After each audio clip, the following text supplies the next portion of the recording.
Chicken పనసపిక్కల curry చేస్తున్నానండి. ముందుగా పనసపిక్కలు ఉంటాయి కదండీ! ఇలాగ ముక్కల కింద కోసుకోవాలి.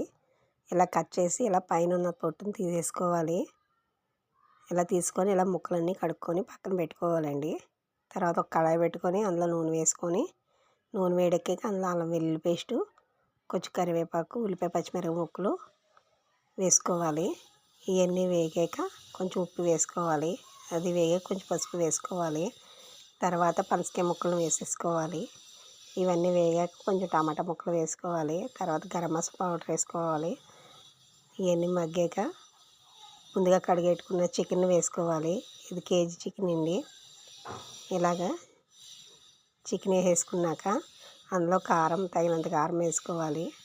ఇలా వేసాక 10 నిమిషాల పాటు వేగనివ్వాలి. ఇలా వేగాక నీళ్ళు పోసుకోవాలి, ఒక గ్లాసున్నర. ఇవన్నీ కలిపేసి మూత పెట్టుకోవాలి. ఇలాగ ఉడుకుతూ ఉన్నప్పుడు కొంచెం కొత్తిమీర వేసుకొని గార్నిష్ చేసుకోవాలండి. ఎంతో టేస్టీకరమైన చికెన్ పనసపిక్కల కర్రీస్ రెడీ. చాలా చాలా బాగుంటుందండి. మళ్ళీ అడుగుతారు. వీడియో నచ్చినట్టయితే లైక్ చేయండి, షేర్ చేయండి, సబ్స్క్రైబ్ చేయండి.